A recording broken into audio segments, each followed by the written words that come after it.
S'il y a une revue qui est montée sans bois, ce n'est pas une revue. On est sur quelque chose de très très iconique, de très très symbolique, voire sacralisé dans le monde du cabaret. Vous avez des bois sur tous les tableaux du Moulin Rouge.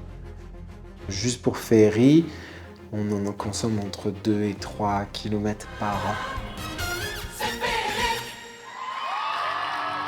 Pour faire un boa, le plus important d'abord, c'est la qualité des plumes.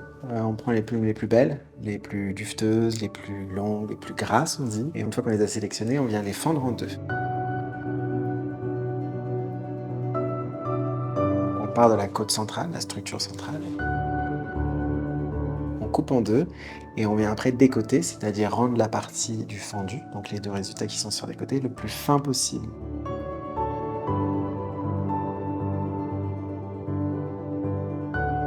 Ensuite, on a le métier, donc c'est cet énorme peigne plein de clous avec les deux petites structures. On vient d'abord mettre une petite bande de marabout. Donc le marabout, c'est du duvet d'Inde qui est teint dans la même couleur que le rouge de l'autruche. On vient disposer comme ça, hop, un petit lit pour vraiment cacher toute l'âme, toute la structure, toute la partie technique du boa. Puis, on vient déposer les fendus de manière homogène pour composer quelque chose de très longitudinal. Et on vient créer épaisseur par épaisseur la densité qu'on souhaite. Alors, pour le moulin, on met entre 5 et 6 retours. Donc, c'est vraiment un aller, un retour, un aller, un retour. Ça fait 5 ou 6 épaisseurs. C'est la qualité standard du Moulin Rouge. Ensuite, on referme, une fois qu'on a notre densité adéquate. Et on vient le passer à la machine.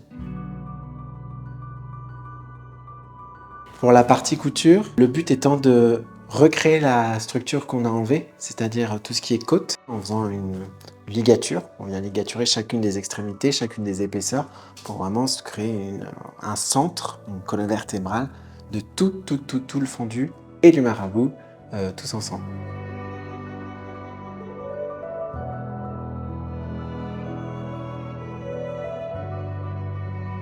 Une fois passé à la machine, on ouvre tout ça. Hop, c'est très très plat avec les extrémités de chaque côté.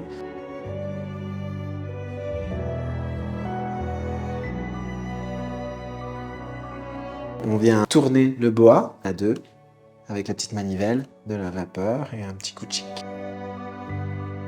Le fait de le tourner, ça va venir twister les barbes et donc venir créer un volume rond. De quelque chose de très plat, on a quelque chose qui devient 3D. Et pour pas que tout s'en mêle, parce que c'est comme si vous aviez des milliers de cheveux et que vous essayez de les faire tourner en même temps, on a les grands peignes en métal qui nous permettent de coiffer et décoiffer pour éviter tout ce qui est nœuds, dreadlocks, qui seraient disgracieux dans le boa.